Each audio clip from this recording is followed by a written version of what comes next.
Good morning, ladies and gentlemen. Thank you very much for joining us here this morning at the United States Institute of Peace. It's my pleasure to welcome back to the Institute of Peace Dr. Fuad Hussein, who's Chief of Staff to the President of Iraqi Kurdistan, Masoud Barzani, and Minister Falah Bakir, who is the head of the Department of Foreign Relations of the Kurdistan Regional Government.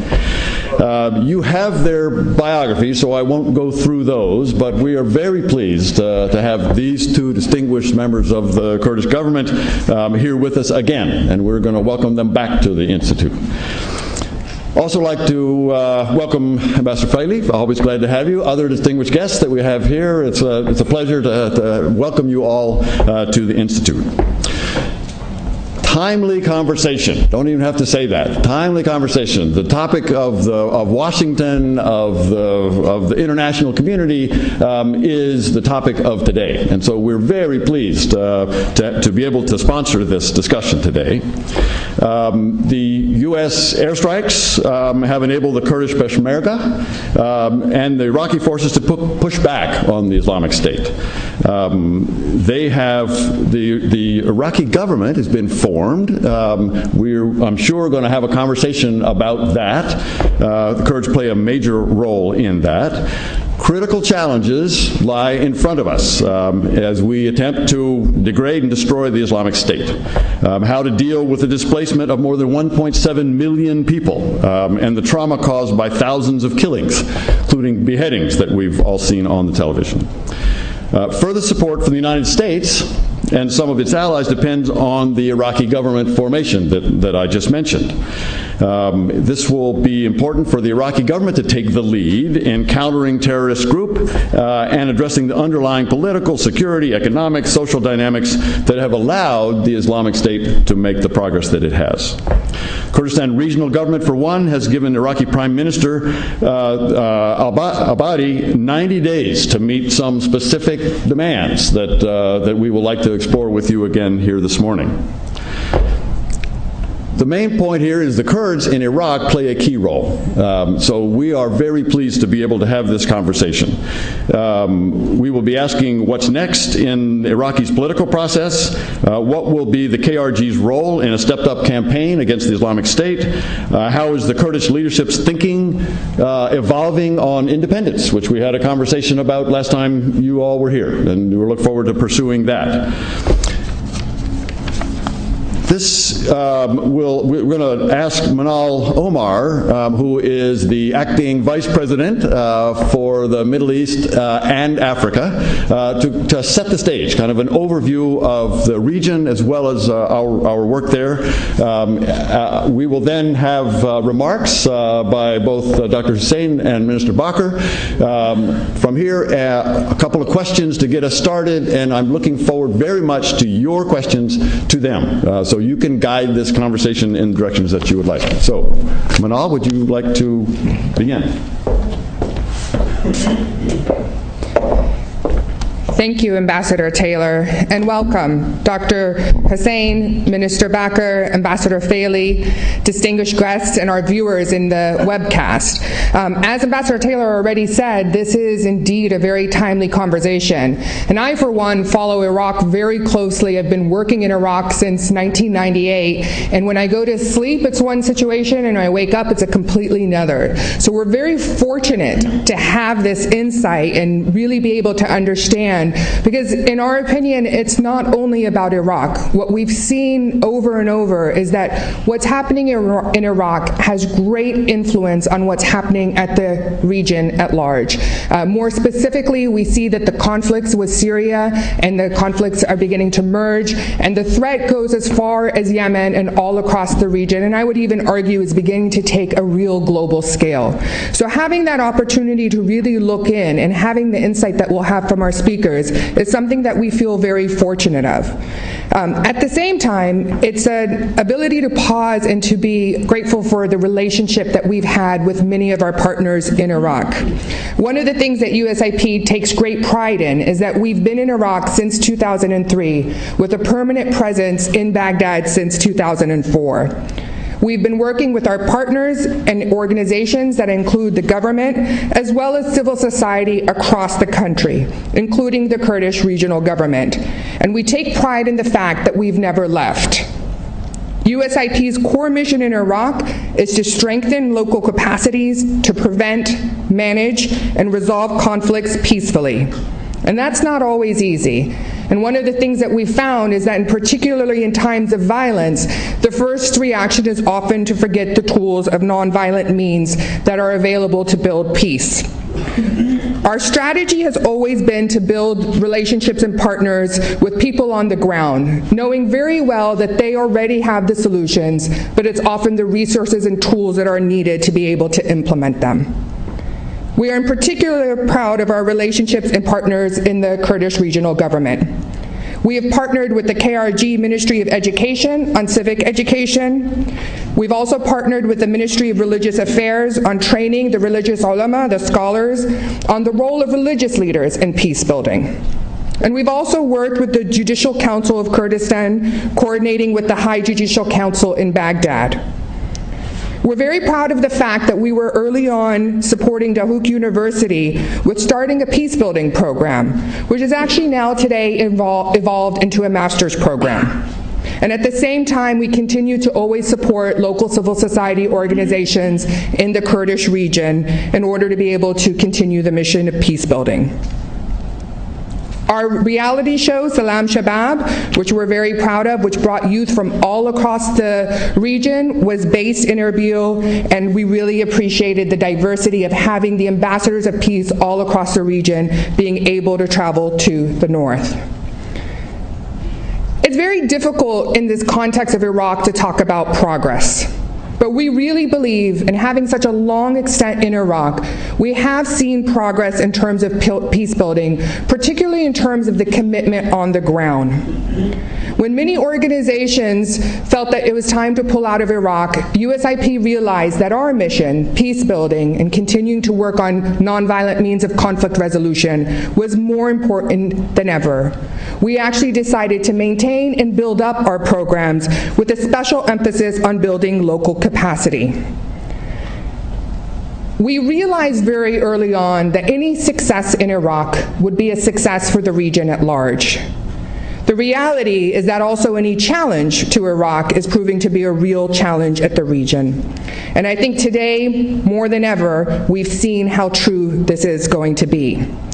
Iraq's politics and their security challenges posed by the armed advancements of the self-proclaimed so-called Islamic State, Daesh, challenge the peace builders.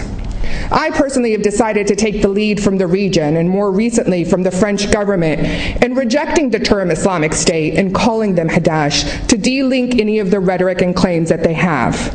Because in reality, this ideological threat has really turned Iraq into turmoil, and as well as the region, and the humanitarian crisis that we've seen, with 1.7 million people displaced and a huge conflict that has arisen across the region, is something that everyone must come together in order to battle. As Iraq and the international community are gearing up to roll back Daesh, the reality is that we need to put in place not only a short-term solution to dealing with this particular group, but a long-term strategy with intensive efforts for communities to heal and restore some form of normalcy in order to move forward. The massive human displacement is bringing increasing strains that could have long-lasting negative effects. I would like to stress again here that Iraq has always been a priority for USIP, and it will remain so. We believe that we can work together even more to scale up successful efforts on dialogue and reconciliation to tackle Iraq's challenges. So even as we plan to deal with the current challenge, we continue to have a long-term vision of continuous work and our role in Iraq for many years to come. Our work on bridging relations between communities, whether it's in the justice security sector or among civil society organizations, from Baghdad to Basra, Karbala and Kirkuk, including our dialogue initiatives amongst the tribes in Mahmudiyah and in the Nineveh Plain, working on minorities for several years, are all experiences that we believe will be useful in addressing current and future challenges. Not only for Iraq, but we believe the Iraq experience, in particular the knowledge that has grown from civil society, will be very useful for other countries that are facing similar threats. Dr. Hussein, Minister Bakir, Ambassador Falah, as Iraq and the Kurdish regional government continue to tackle the current challenges, the U.S. Institute of Peace hopes that you will continue to see us as a reliable partner and will call on us for any support. Thank you. Thank you, Manal. Thank you very much. Great. She has also, Manal, in addition to setting the stage, has answered the question, what do we call ISIL, ISIS, Islamic State? And Manal has said it's Daesh. So we will adopt that. I think this is good. Let me invite Dr. Hussein and Minister Bakir to the stage, and they will have opening statements, a couple of questions, and then we will turn to you for questions. So please.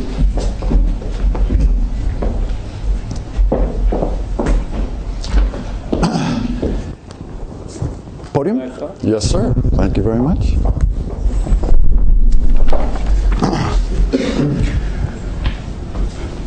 Good morning. Mr. Ambassador, thank you very much for hosting us. I'm glad to be here. I see many friends here, including my good friend, Ambassador Falah.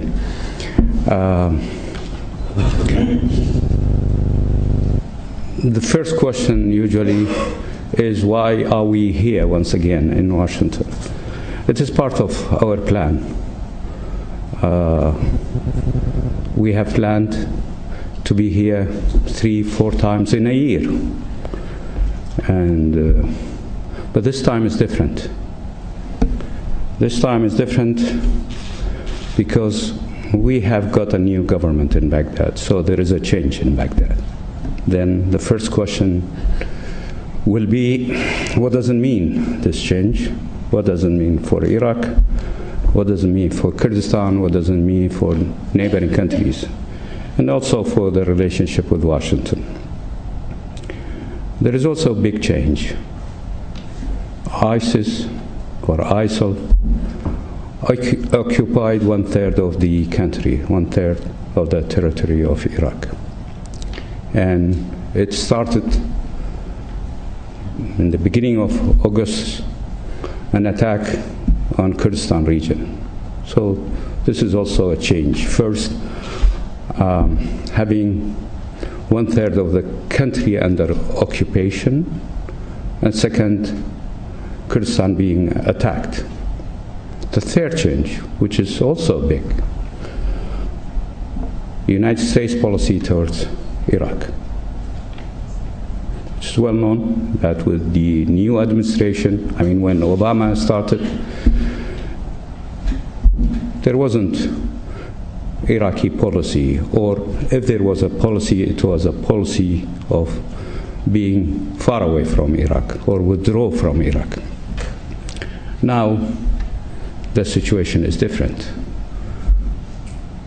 The American planes are engaged in fighting against ISIS in Iraq. And the relationship between Washington and Baghdad and Washington and Erbil is different than even a few months ago. So, depending on these issues, depending on these topics, how are we going to see the future of the country? Because that's the question. What is next? I mean, the future of Iraq, the future relationship between Iraq and Kurdistan, the future relationship between Baghdad and Washington, and Erbil and Washington. We started negotiation with various political parties in Baghdad, and from the beginning we said because of the change in Baghdad, change in the leadership, we want to be part of this new process, to rebuild the political process. Mr. Maliki hijacked the political process, and the political parties in Iraq, they got it back now. But then the main question for us is, how are we going to build this new process? Are we going to follow the old path? Then, of course, if we will all follow the old path, we will reach the same results. And we know that the new Prime Minister, Mr. Abadi, is facing huge problems in Iraq. First, as I said, 1/3 of the Iraqi territory is under occupation of the terrorists. So how is he going to rebuild his army? About 10 divisions of the Iraqi army has been collapsed. Many people, they are talking about 6 has been collapsed in Mosul and around Mosul. That's right. But about 4 divisions also has been collapsed during the fight in Anbar. I mean, 3 months ago, 4 months ago, 6 months ago, when ISIS started there the fight and Iraqi army collapsed. In reality, we must start once again building or rebuilding a new army in Iraq. How are we going to build that? And what about now? Who is taking care of the security in Baghdad? The security in Baghdad now is in the hands of the party militias. That's also part of the reality. Is it possible for party militias to fight and liberate the Sunni areas? This is also a question for us. I think the answer is clear. It will be difficult. It will be difficult. So who is fighting ISIS in Mosul and around Mosul? The only forces, the only main force which is fighting ISIS there is the Kurdish Peshmerga. This is also part of the reality. But there are sometimes cooperation between some units from Iraqi army and Kurdish Peshmerga. Of course, after a long time, after a long conflict between Baghdad and Erbil, working together, this gives also hope to many people and to the political leadership in Baghdad so that we can start a new page. But the problem in Iraq is so deep. The conflict in Iraq is so wide and so complicated. Is it possible for the new government to deal with it? Or we must be all partner in finding solution. We are planning to be partner. We are planning to be partner in finding solution for the problems that facing Iraq. But at the same time, we have got many conflict areas with the same government in Baghdad. How are they going to deal with these conflicts? Cutting the budget of the region since January this year, we didn't receive our budget. Is it possible for the new government to restart and take the initiative to pay the budget? This is one of the problems. The other main problem has to do with the disputed areas. Maliki's government left Article 140, which has to do with disputed area. It's a kind of roadmap for solving the problem of disputed areas. He ignored that article. The new government is supposed to implement that article. It is the task of the government to implement it according to the Constitution. Are they going to do that? And if they will do it, when are they going to do it? What about oil and gas issue and revenue sharing. These are some problems that we have with Baghdad. And one of the main problems still and exists has to do with the Peshmerga forces. Baghdad didn't want to recognize Peshmerga forces in the past, of course, although it was once again part of the constitution, as part of the security system in Iraq, and to be paid by Baghdad. And they ignored to pay purchasing weapons for Peshmerga forces. So one of the reasons why in the first days of the fighting, when the fighting started against ISIS, Peshmerga forces in the beginning, they were obliged to reorganize themselves and defend themselves because of shortages in weapons and munition. So, do we expect from the current government in Baghdad that they are going to deal with Peshmerga in a different way? Now, outside world is helping the Peshmerga. United States is helping the Peshmerga. Germany is helping the Peshmerga forces. Many other European countries, France is helping the Peshmerga forces. It will be strange that outside world is supporting Peshmerga forces and Iraqi government ignores Peshmerga forces. This will be strange. But this is an issue. It must be discussed.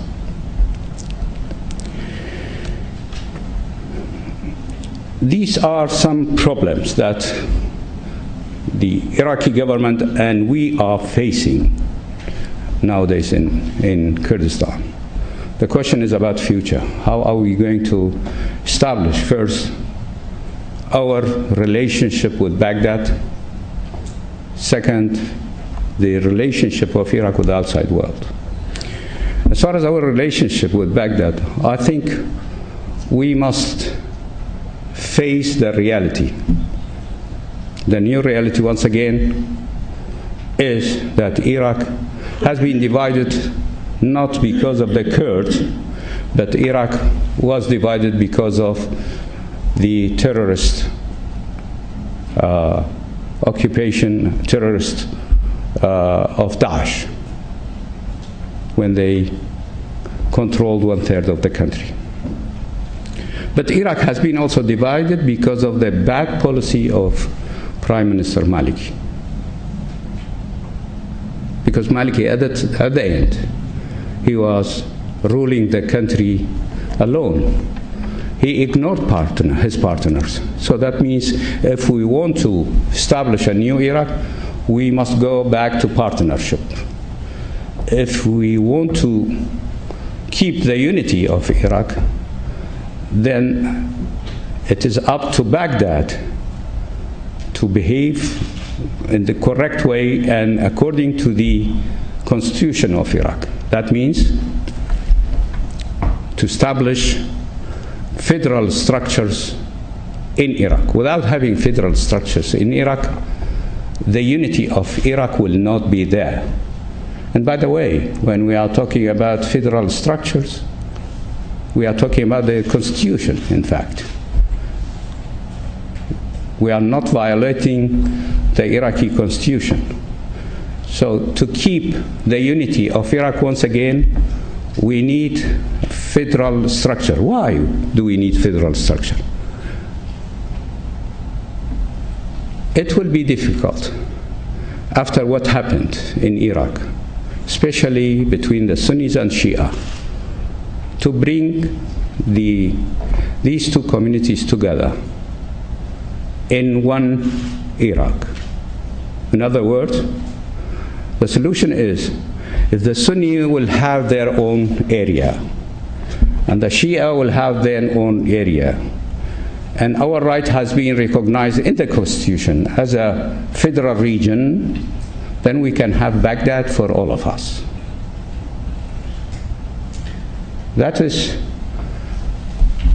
the way to keep Iraq and the unity of Iraq. Otherwise, what does it mean, unity of Iraq, if the Sunnis, they don't feel that they have been represented in Baghdad, and the Kurds, they feel they have been ignored in Baghdad or discriminated in Baghdad, and the Shia wants to control Iraq, or some Sunnis wants to come back to the old style to control Iraq once again and to rule Iraq. This will not happen. The Kurds will not accept that anymore. The Sunni cannot recontrol Iraq alone, and the Shia, they cannot rule Iraq alone. So the way to have the unity of Iraq is partnership, but partnership is not enough. We need a structure for partnership. Partnership has not to do with having some Sunni faces or Kurdish faces or Shia faces in the government in Iraq. We had it. During Maliki, we had it. Partnership has to do with the balance of power on the ground. And balance of the power on the ground, each group must have its own administration's right, and its own region. I think Iraq will be more safer and more united if we will talk about sharing the wealth and power between center and periphery. Iraq will be better united if we will talk about decentralization of the security.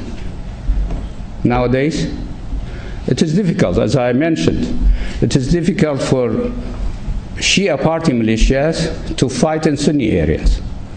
It will be difficult for the Kurds to go to the Arab areas and to fight there. It will be difficult for the Sunni units, if there are some Sunni units, to go to the Shia areas. So the way is to have this federal structure. And federal structure in Iraq, it doesn't mean only sharing the power, but distributing the power and the wealth between the center and periphery, but also the security must be distributed. It will be difficult to have one security forces. We must have various security forces. If we will go this direction, then perhaps we will have a united Iraq, but at the same time, united because the people of these areas will agree about that. So there must be an agreement to be united. If not, I think we must prepare ourselves for a different future of Iraq, and how it will be, I don't know, but it will be difficult then to talk about unity in Iraq while the Kurds will be ignored, the Sunni will be marginalized, the Shia will be only in Baghdad and around Baghdad in the south. Unity of Iraq has to do with that every Iraqi and these three main communities must feel that they are part of the political process, part of the decision-making process, part of the implementing the decision, and each has got its own identity, but its also own geography inside Iraq. Thank you very much.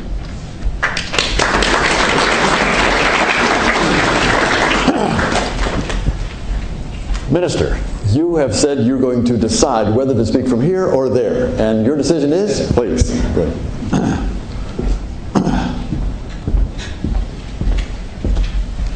Well, good morning. I would like to start by thanking USIP for hosting us here and also for your attendance.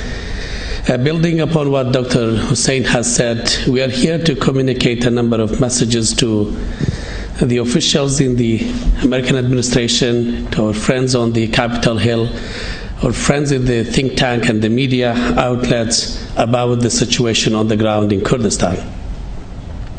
And of course, the title of this session, Iraq, What's Next, is important because people are following the challenges we're facing, and also people want to know what will happen within Iraq and what will happen in Kurdistan in dealing with the challenges we are facing.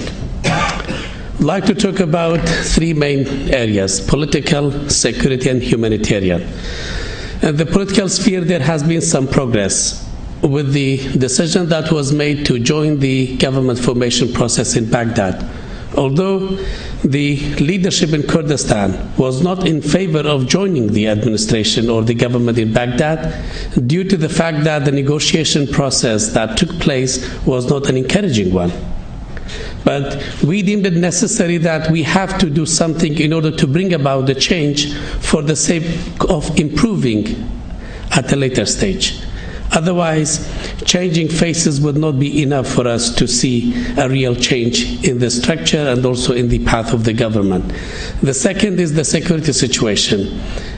We have faced some serious challenges in June, but later in August, when the immediate attack of the ISIS terrorists came and approached Kurdistan region. Therefore, last time when we were here in Washington, end of June and beginning of July, we were communicating the message that we need assistance, military assistance and support in order to be ready for ISIS. We knew that we were under threat. But unfortunately, things did not move fast enough for us to be ready for that security challenge, and we have faced difficulties. As a result, and I will go to the third point, which is humanitarian, we have faced a humanitarian catastrophe, and especially in the areas of Sinjar, Nineveh Plain, and south of Erbil. In all of Iraq, there is 1.8 million IDPs and refugees. Indeed, 1.5 of them are in Kurdistan region. So that includes 250,000 Syrian refugees, and the rest are IDPs from the rest of Iraq. Only this year, the KRG has hosted or received 850,000 of them in three waves. The first wave was in March after the events in Anbar province. The second wave was in June after the fall of Mosul and then the other provinces. And the third wave was in August. That has been a real challenge for us, not only in providing humanitarian assistance for people, that KRG itself had real challenges of running the administration. Because it's truly a challenge for a government to be at war with the ISIS terrorists and to care for 1.5 million IDPs and refugees and not to have paid the salaries of Peshmergas who are in the battlefront. We are 3 months behind in paying the salaries of Peshmergas and the civil servants. Therefore, we commend the resilience of the Kurdish government and Kurdish people in being able to face all these challenges while the people's expectations are higher than before. Therefore, we are here in order to ask for support in terms of helping us to help those vulnerable people, especially the Yazidis, the Christians, the Shabak, the Falah, and all the other displaced people who, in addition being traumatized and shocked at the barbarity and the brutality of these terrorists, they are facing challenges of death. Because we know that thousands of people were stranded on Mount Sinjar and others were without any shelter and food. So true that the UN and its agencies are working with the KRG in order to provide assistance, but it's not enough. Therefore, we call upon the international community to come forward and provide assistance so that we can meet their expectations. Over 700 schools in Kurdistan and mainly in Duhok province are occupied by IDPs. So the displaced people cannot be asked to leave the schools. School year has started, so this has affected the community directly. The population of Duhok have not been able to send their children to school. We need to build 26 refugee camps and IDP camps in Kurdistan. We have to prepare ourselves for winter. Yes, certain people would be able to go back to their villages after they have been liberated. But we have to make sure that there are proper defensive lines and consolidated so that these people once again would not face displacement. Another issue that we would like to draw the attention of the international community, the attempt at genocide, and especially against the Yazidis and the Christians. Because the messages and the policy of the terrorists were very clear. Either convert, pay, or you will be dead, or pay or leave and dead. So that concept of medieval ages to be implemented and put in place in 21st century is a bit strange. Therefore, we needed international support in order to address the challenge that we're facing. The KRG is doing whatever it can in order to meet their expectations and do whatever we can to provide the assistance that is needed. But no, it's not an easy challenge. Therefore, we are expecting, before the international community, the Iraqi federal government to come forward. They can play a role in helping financing some of these activities, in helping providing foodstuff, because most of the displaced people are Iraqi families. Iraqi families are entitled to receive their food share from the public distribution system. It's not a favor because every Iraqi family is entitled to receive that. So the federal government in Baghdad, through the Ministry of Trade, they can provide that through the mechanism. And also, most of these people who are government employees or pensioners, they can also receive their salaries. At least it would help people to get something, to alleviate the burden on the KRG, which itself is facing deficit and has tried to borrow money from local and foreign companies in order to run the administration. Therefore, the challenges ahead of us are huge. If we were to go towards a better future in Iraq and Kurdistan region, then we have to look for a genuine partnership that would ensure a better future for all of us. We talked about federal structure, but federalism was there set and stipulated in the Constitution, but indeed it has been emptied from its content. It was not implemented, it was not adhered to, and the only group that was mentioning it was the Kurdistan region and the officials in Kurdistan. Therefore, we can't have more of the same of what we had in the last 8 years. Either to bring about a meaningful change that would give hope for the improvement of the situation, or we have to think about a serious situation. Therefore, this time the Kurdish leadership decided conditionally to join the government in Baghdad in order to give some time for serious and real negotiation on addressing the issues with clear-cut time frame in order to be addressed, because we cannot continue, and the situation on the ground is facing the security challenges and economic challenges. Therefore, I would like to stop here by thanking you for being here and with our call on the international community to support us politically in order for Kurdistan region and the rest of Iraq to succeed in the challenges we face. Second, in terms of military support for our forces on the ground to face this challenge. And third, for the humanitarian assistance and also the sending international investigators and teams to work on the recognition of the genocide. And thank you.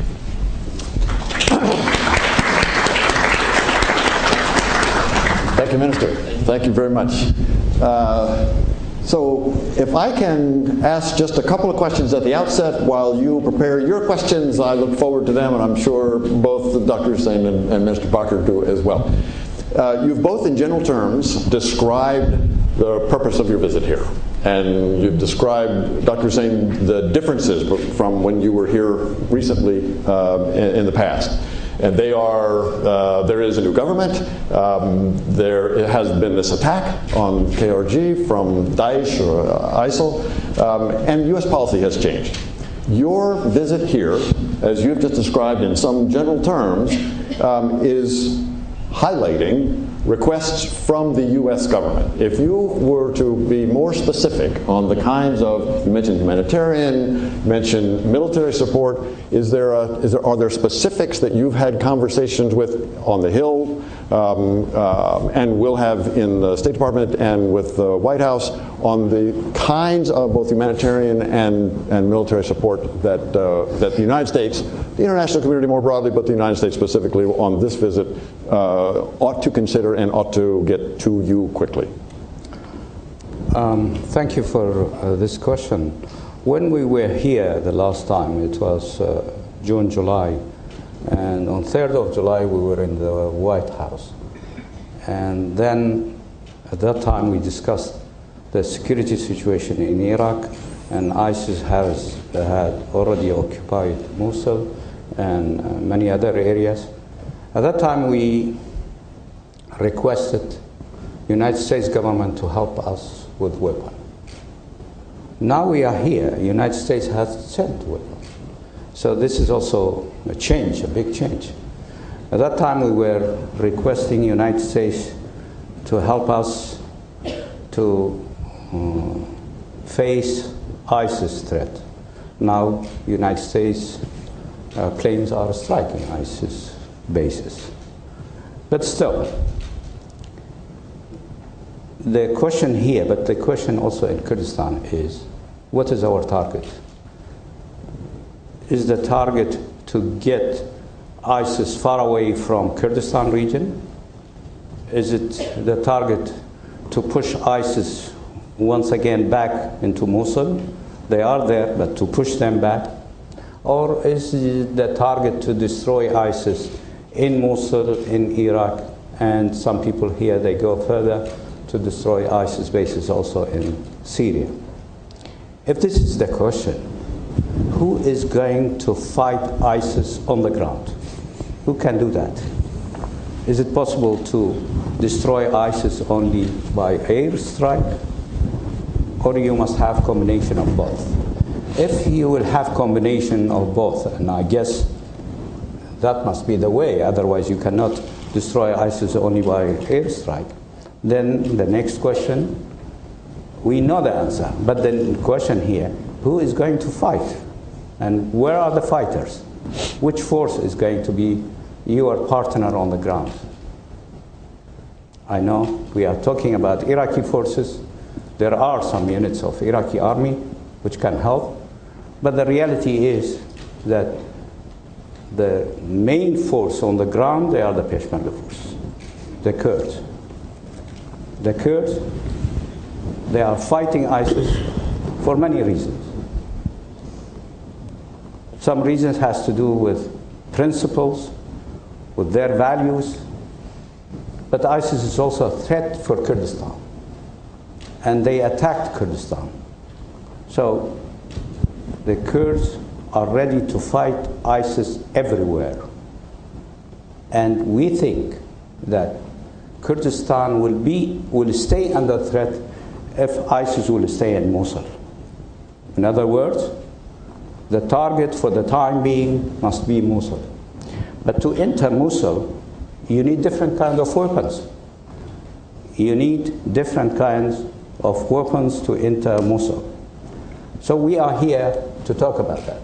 And we already started discussion to ask the American that your partner on the ground are ready to continue this fight.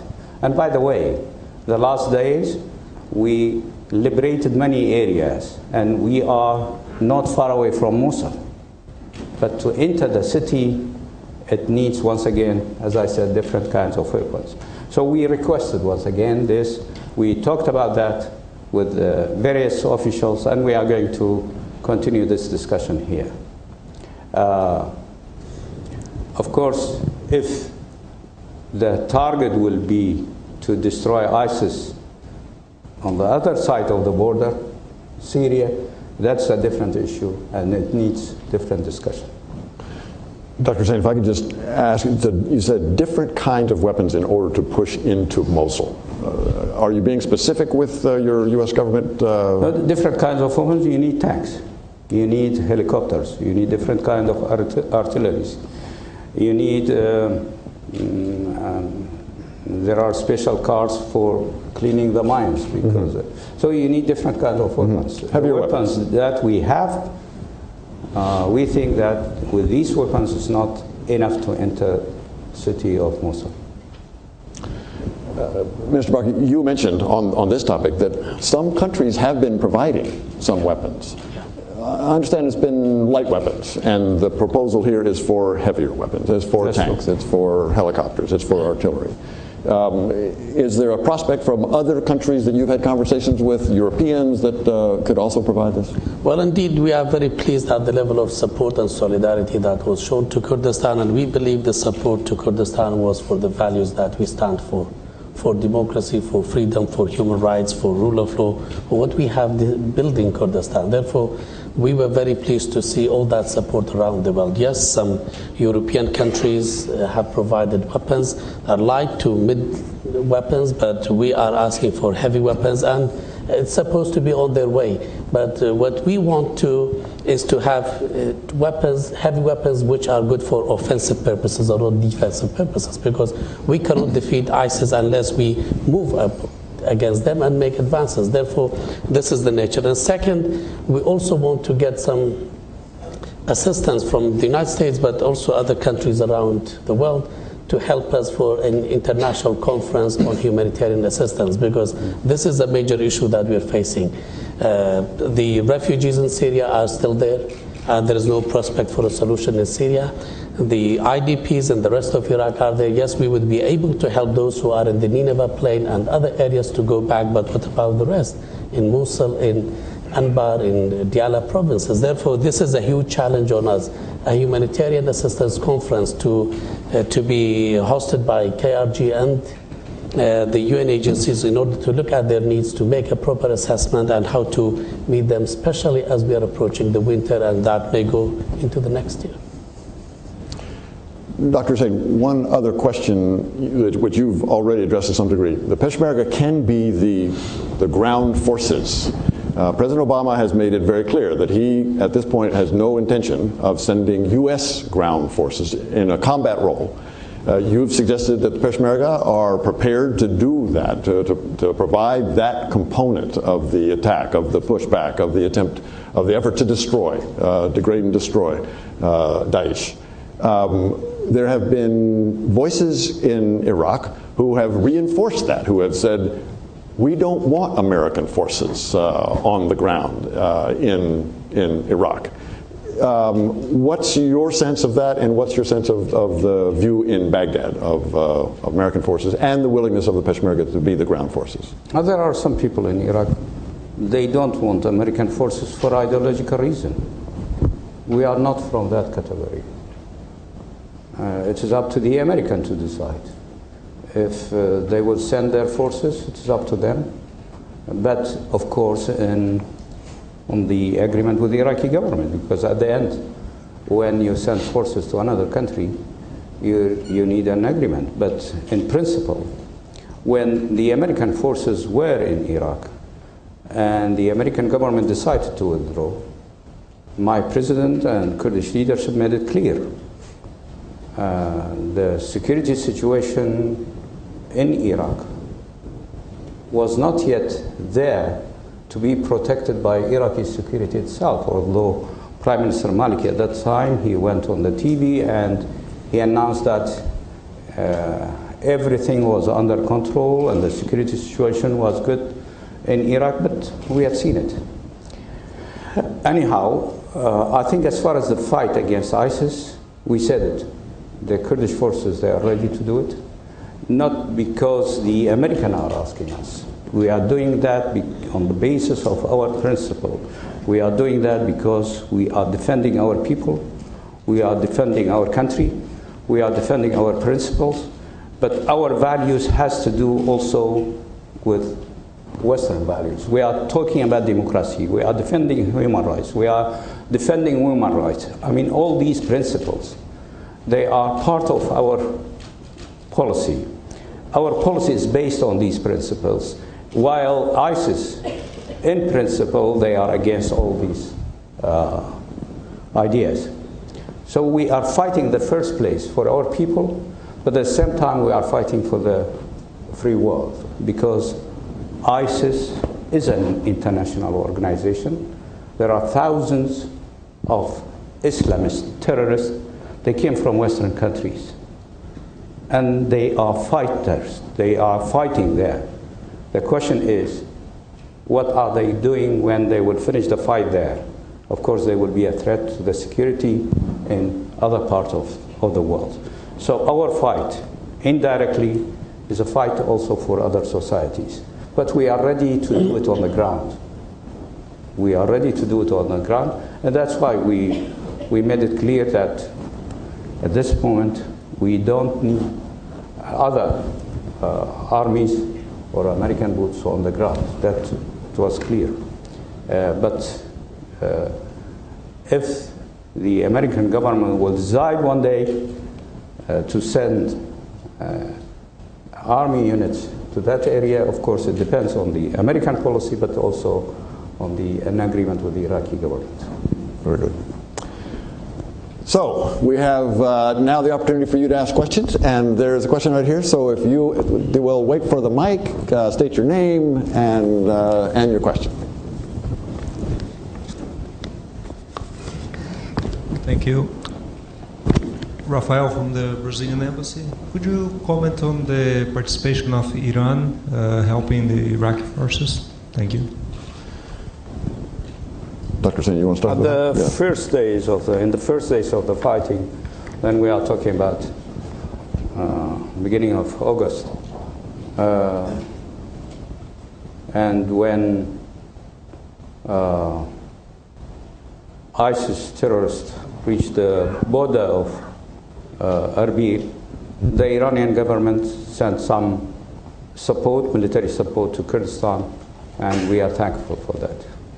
So they were helpful in this fight, especially in the beginning of the fighting.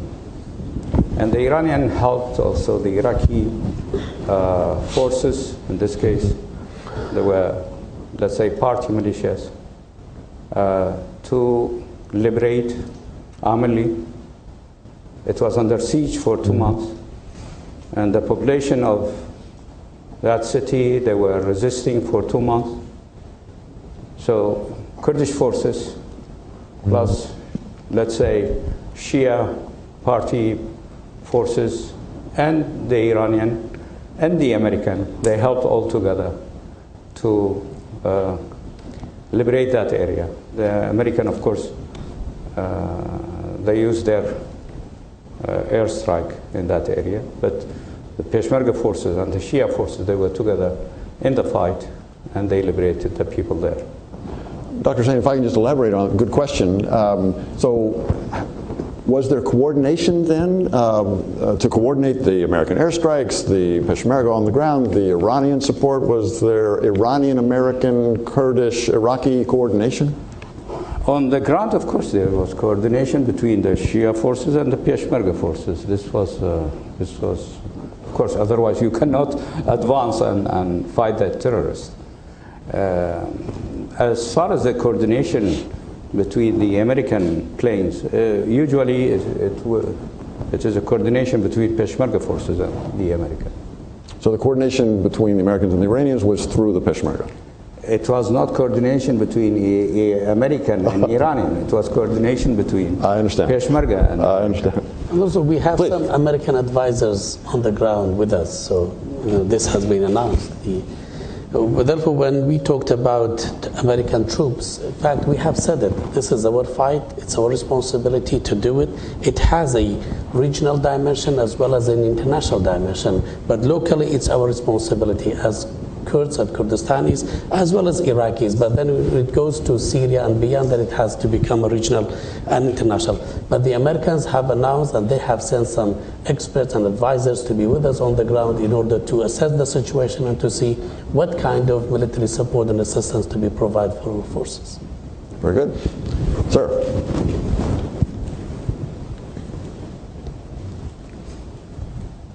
My name is Yerevan Saeed. I work for a Roda News agency. I have two questions for the guests. One of them is, how optimistic are you about the Iraqi government to implement your demands within 3 months, while the Kurds have, given over a century of deadline to different Iraqi, governments to implement your demands? And secondly, there are reports that Baghdad is giving a hard time for the weapons to go to Kurdistan. How is that really facilitating these weapons from European countries and other countries to KRG? Thanks. As far as Minister Bakir is clearly deferring this one to you. Well, I may interfere, but I will. As far as the opportunity, of course, we hope that that we will succeed, and I'm talking about we, because at the end, the Iraqi government means all political parties. So we are working to reach success. But at the same time, we must be realistic. Success has to do with being committed to, as I said, to the Constitution, but also to many agreements which had been signed in the past. And if there will be positive steps in Baghdad, the direction of Kurdistan, then of course we will continue supporting the government.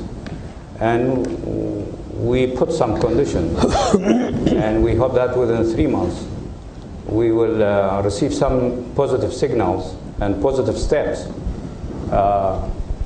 in implementing the agreements which we had. And one of them has to do with, let's say, deciding when Iraqi government is going to have census, and then to have a referendum in disputed areas. One of them, which I think now they are discussing it, to pay the budget of Kurdistan. Other issue has to do with the Peshmerga forces, the payment for Peshmerga forces, weapon for Peshmerga forces. So we hope that positive steps will be taken so that we can continue building a new political process. As far as receiving weapons, Mr. Maliki, when he was Prime Minister until last day, he created some problems for us. He obliged the planes, especially planes which brought weapons from various countries, to go first to Baghdad, just for a few hours, and then flying to Erbil. During that period, we had telephone calls with Mr. Awadi. He was not yet Prime Minister. He promised that he would solve this problem. I don't know if these days it has been solved, but he promised that it will be solved. Indeed, we are dealing with the situation in Iraq. It's all based on lack of trust and unfulfilled promises. It's not about being optimist or pessimist. It's about being realist. If we want to have a better future, a future that can be sustained, a future that can ensure partnership, power sharing and prosperity, then we have to be realistic. We're not going to go back to the old structure. As we said last time, and we reiterated, that we are not going to go back to the Iraq of pre-Mosul era. We in Kurdistan Regional Government, we ask for more political power, more economic power, and more sovereignty, including control over our airspace. Not only military air flights, humanitarian air flights, as well as visitors, dignitaries who wanted to visit Kurdistan. They were obliged to go and land in Baghdad to meet with Iraqi officials and then to come. Otherwise, they would not be allowed to visit Kurdistan. Just imagine, like here, for people who do not want to come to Washington, if they go to another state, to say, no, you have to go to Washington, land in Washington, meet some people, and then go to the other states. We can't have it like this. Therefore, we have to open a new page, a page based on trust, based on understanding, and also reading the new realities on the ground. Otherwise, we will not succeed. Thank you, Minister. We have two questions here. One would do on the, there are, good. My name is Connie Zulam. I'm with the American Kurdish Information Network. Physically, Scotland is thousands of kilometers away from Kurdistan. But politically, they face an identical problem, the problem of self-rule, the desire to be free. First, do you support the Yes campaign or Better Together campaign? Two, how long will it take for the Arab ruling circles in Baghdad to do what David Cameron did, to allow a referendum on the issue? Question on the Scottish... Neither Iraq is Great Britain nor Scotland is there. So there are differences. But at the end, we are talking about the right of self-determination. The Kurds has the right of self-determination. When they will exercise that right, that has to do with them. So that must be clear. I mean, the Kurds has got that right. And they will exercise it one day. But it's up to Kurdish people to decide when and how.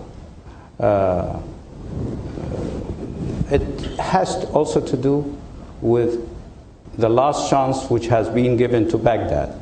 We hope that Baghdad can make it, Baghdad can be changed.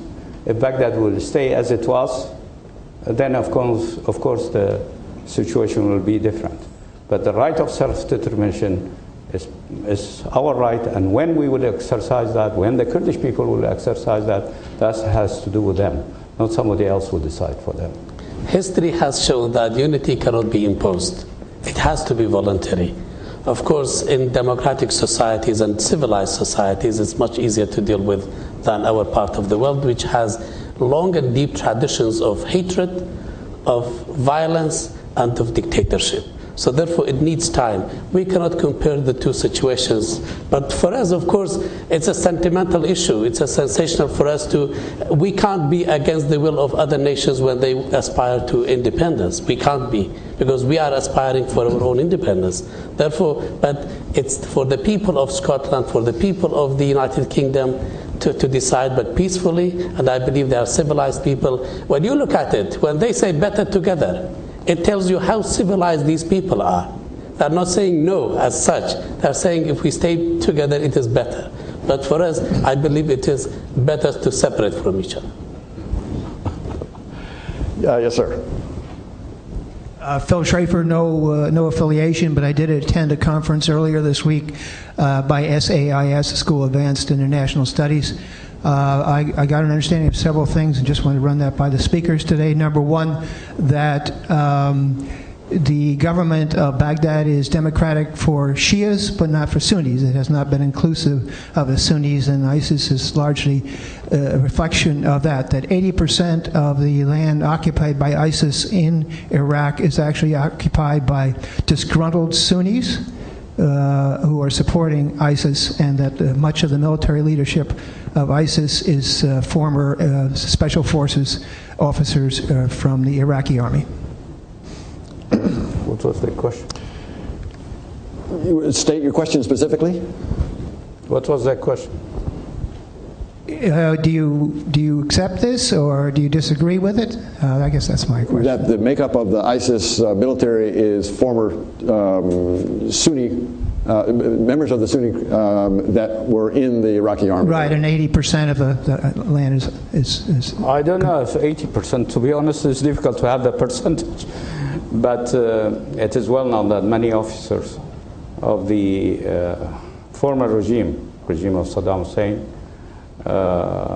they joined ISIS, and they are playing an important role. But as I said, ISIS is an international organization. They have got people from around the world, but also Arabs from North Africa, Gulf countries. So it is an ideological organization. As far as democracy for Shia and not for Sunni, I don't think we have got yet a real democracy in Iraq. So it is neither for Shia nor for Sunni nor for Kurd. We hope that one day we will have a democratic system in Iraq. You see, during my introduction, I didn't talk about democracy. I talked about federal structure, because it will be difficult now to have a democratic system in Iraq. Election is part of democracy. It's not, I mean, for a democratic system you need a lot. Election can be the basis for a democratic system, but for a democratic system you need democratic elite, you need democratic parties, you need people who believe in democracy, and I am afraid that it will be difficult to find a lot of people there in Iraq who believes in democracy, a real democracy. So we need to first to divide the power among the population. So that's why I talked about federal structure, so that they can develop within their own community their system, and at the end they can cooperate together, and perhaps that will create a kind of margin of freedom and democratic process. But to have a democratic system in Iraq, we must go a long, long way. It's not yet there. Well, Iraq is in a transitional phase. If you, just going back to the previous question, there were a number of prime ministers of Great Britain who were from Scotland. Okay? So this is where we will have real democracy, when people in Iraq will be treated as equal partners, not based on their religion, sect, or nationality. Iraq is a binational, multicultural, multi-ethnic society. That fact has to be considered. In transitional phase, you have to prepare the ground and you have to educate the people. It may need generations in order to get there. Thank you. Other questions? Yes, all the way here, and then down here. Yes. My name is Ali Ahmed. I'm working for Al Hurra TV. My question is, the Kurds gave Prime Minister Abadi 90 days to make progress in terms of solving problems between Baghdad and Erbil. If the 90 days is over, what's your position then? It depends what happens in the coming 90 days. Are we, as I mentioned, are we going to have positive steps towards solving main issues, or the government in Baghdad will ignore all these issues? If will not happen, then of course the Kurds has got many options. But one of them is to go back to our people and to ask our people, what's the next step? But we hope that we can make it. We are serious as far as being partner of Mr. Abadi. We want to support him. We are working with him. It is not it is not fair to leave it only to Mr. Abadi. When we are talking positive step, that means we are going to work together to reach that positive step. So the first project for us is to reestablish the right path in the political process in Baghdad. Also, Iraq has got other problems, not only between Erbil and Baghdad. There are some Iraqi problems that have to be addressed in order to have a better future for the country. Sunnis have got problems, Kurds have problems, some Shia groups have got problems. Therefore, the previous government failed because it did not meet the expectations of the communities. If we are to solve all these problems, then we need serious participation among all the partners to help move Iraq forward at this stage. But we are at the first few days of the government formation, therefore we have a long path until we get to the 90 days. Yes, sir. My name is Wali Mutazamil. I recall as early as 2007 and 2008, we have community practitioners in the area of community psychology was part of a coalition providing mental health services for those who had been suffered from the area of trauma and other long-term mental health experiences. And my question is, now and moving forward, what type of treatment is being provided for those who are currently suffering from trauma, and what type of plan is on the ground in treating those who are suffering from mental health experiences? Thank you. Well, indeed, we are overstretching our infrastructure and we do need help. That's why we have been calling upon the international community and especially the international NGOs to come and be on the ground with us, because it's beyond the capacity of the KRG. 1.5 million compared with 5.5 million, the population of Kurdistan, it means 20% of our population have increased overnight. So therefore, this is a huge burden on us, and we don't have that many resources nor the capacity to deal with them. But in each family of the IDPs and refugees, there is a story and there are problems to deal with. Therefore, it's huge, especially the women, the children, the elderly, those who suffer from chronic diseases. These are all people who need close attention. And that's why we say we need assistance, we need support from different organizations around the world. Yes, sir. My name is İhsan Gündüz, George Mason University. How is Turkey's unwillingness to cooperate with international coalition going to affect the KRG and Turkey's relations? Thank you. You see, I see a good friend of mine from Turkish ambassador there. It is not up to us to answer a question on behalf of Turkey. So you can raise this question with Turkey itself or Turkish officials. Yeah. Well said, sir. There's a mic coming.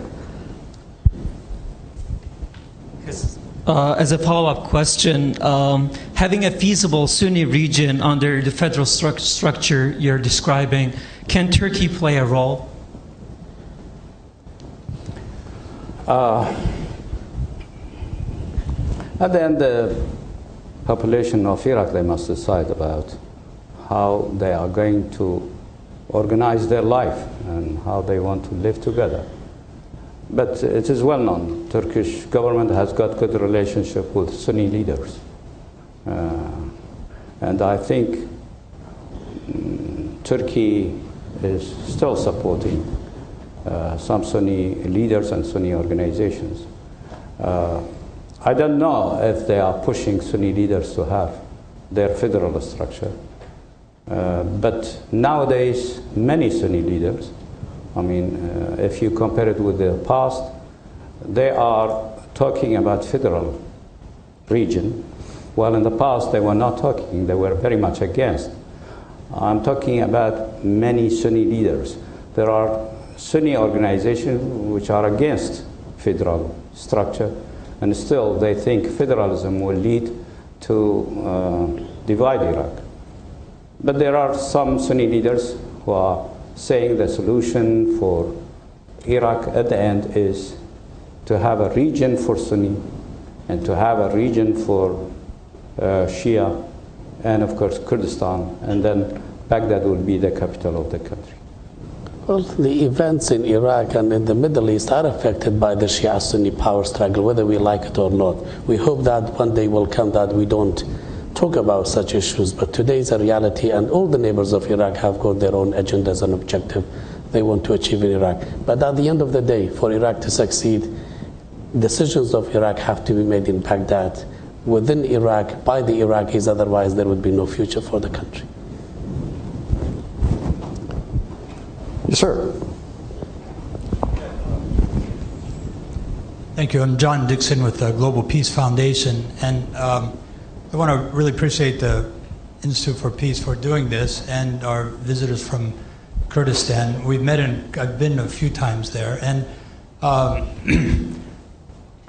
just think what you're doing is really important because Americans really don't understand what is Kurdistan and the Kurdish people, and that if they did, a lot of this would be taken care of. So I just want to applaud you for taking the time to come here and to do what you're doing, because it's just the information that's been missing, and people just don't get it. And as they get to understand your situation and our fantastic friends in the Middle East, all of this will be, I think, a no-brainer for support. I was curious also about the Kurdish communities outside of Kurdistan around in the region, and if there's communication and how many of the refugees are Kurdish as opposed to from other, from coming in from Syria and from Iraq and other places?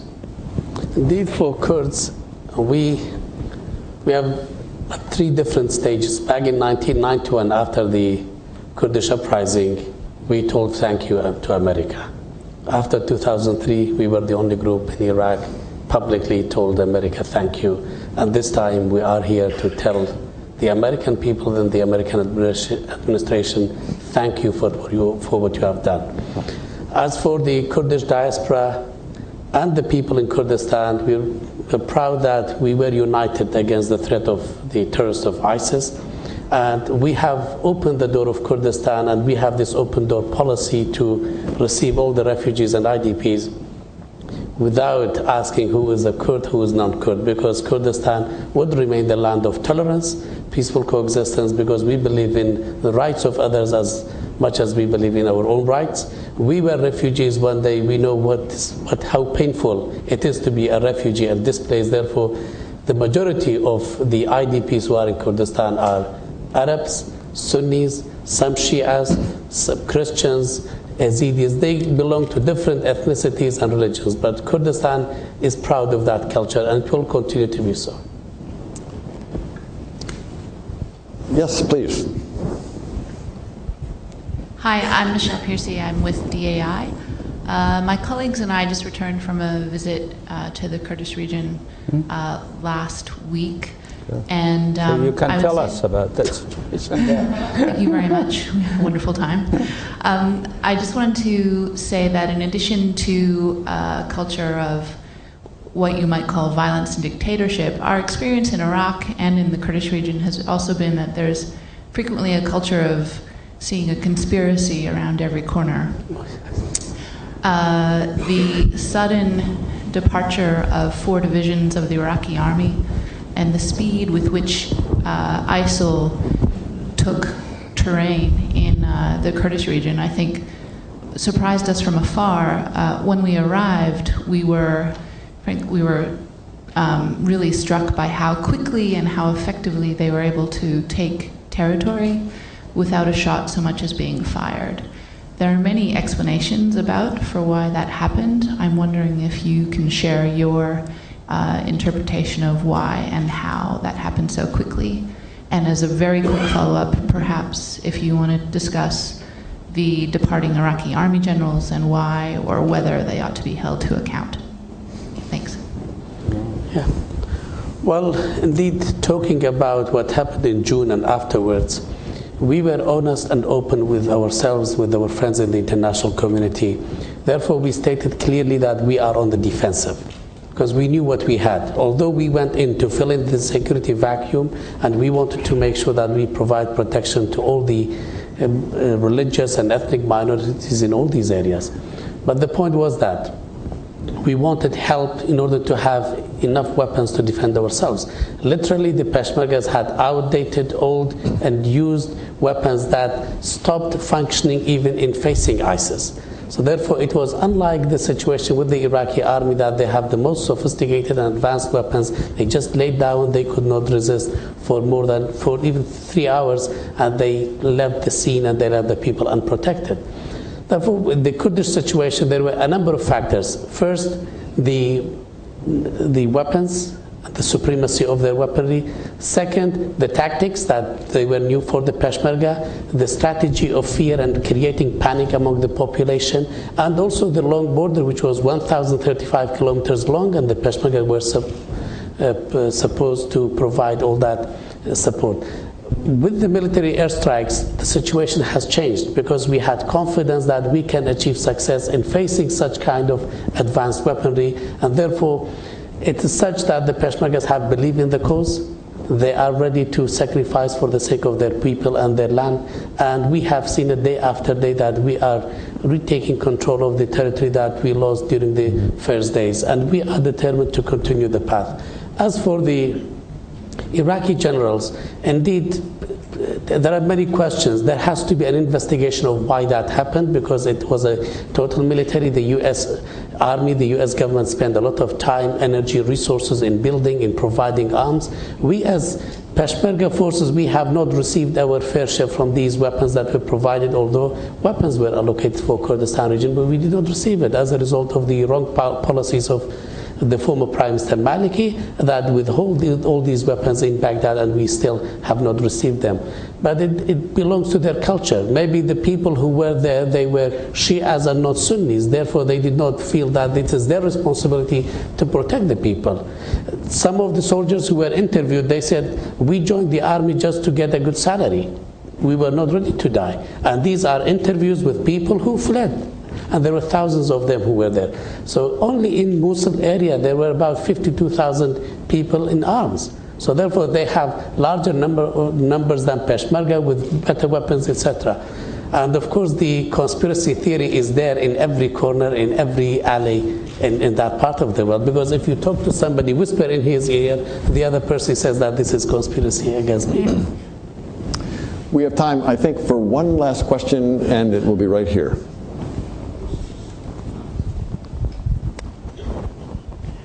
Thank you, Dakhil Shamo from Voice of America. Two questions regarding the salary, Dr. Fuad. It looks like that the issue salary was with Maliki, Prime Minister Maliki. Why Abadi is not sending the salary, releasing the salary? Second question, I don't know why don't you talk? You want to talk about KRG-Turkey relations? A few days ago, I read a statement it was made by you saying that you were disappointed because Turkey did not help KRG when ISIS attacked Erbil. Thank you. Yeah. As far as salary, we were in contact before even becoming a prime minister, Mr. Abadi, and he promised that he is going to solve it for the first month, and later on negotiation will start. So he is supposed to solve it now, paying for September, and then negotiation will start about the payment, but also about our oil policy. So he promised that. Talking about Turkey, the question was about Turkey itself. Otherwise, if the question was about Turkish-Kurdistani relationship, I talked to IU, and that is, as you mentioned, we established good relationship with Turkey, and the economic interaction between the region and Turkey is wide, huge. The cultural interaction and, of course, the geography, all this pushed us to have good relationship with Turkey. On the contrary of the past, I'm talking about 2010. Until 2010, the relationship between the region and Turkey was very bad, tense. But since 2010, both sides, they approached each other, and we established a very good relationship.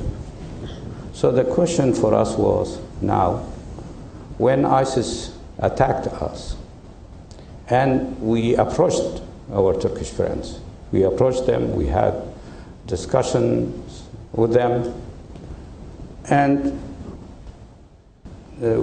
we were disappointed because we heard a lot about promising that they will defend us if there will be an attack. And various times it has been repeated that your security is also affect our security. So when there will be attack on you, when your security will be threatened, that means a threat to our security also. But when the attack was there, at that time, we didn't receive enough support. And we received support from the United States and European countries. So this issue became part of the discussion in Kurdistan now. What happened? Why? I think it will be good, once again, to sit around the table.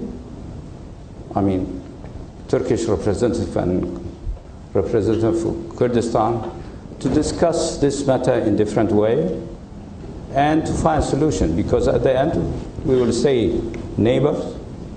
We need each other.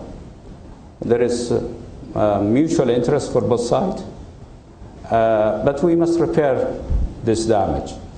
There is damage in our relationship. Some people, they say, okay, why you are asking Turkey? But we asked them because we had this discussion with them before. In the past, there was serious discussion about the security of the area and security of the region. And we got always the promises that if we will be under threat, there will be support for us. So when it was not there, then we were disappointed. That doesn't mean the whole relationship with Turkey has been damaged. But on this issue, it has been damaged, so we need serious discussion with each other, and I think we will do that. Thank you. Well, the first part of your question, indeed, when we talk about being part of Iraq, So it's a given fact that we have to be treated fairly. So it's not that a favor that Baghdad is doing. If we are supposed to be Iraqis, then we have to be treated as Iraqis and to get our fair share from the budget. So that's it. And the process has started. We hope that we will be able to address these issues in a good spirit so that we can solve the other problems which are complicated, more complicated than this.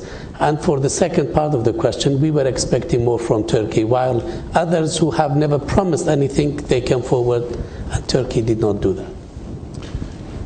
Dr. Hussein, Minister Bakir, let me thank you very much for your open response, your frank responses, sometimes in response to several questions about difficult topics. So you've been difficult, yes. Some have been difficult. This is a difficult time, and you face great challenges. I was impressed with your focus on trying to make this new government in Baghdad work. I mean, that seems to be the first priority there. That there are alternatives, and you've laid out what might happen if that doesn't work. But emphasizing that, I think, was interesting. You're being specific about heavy weapons support from the United States, as well as the Peshmerga being the ground troops in this strategy for fighting against Daesh and ISIL.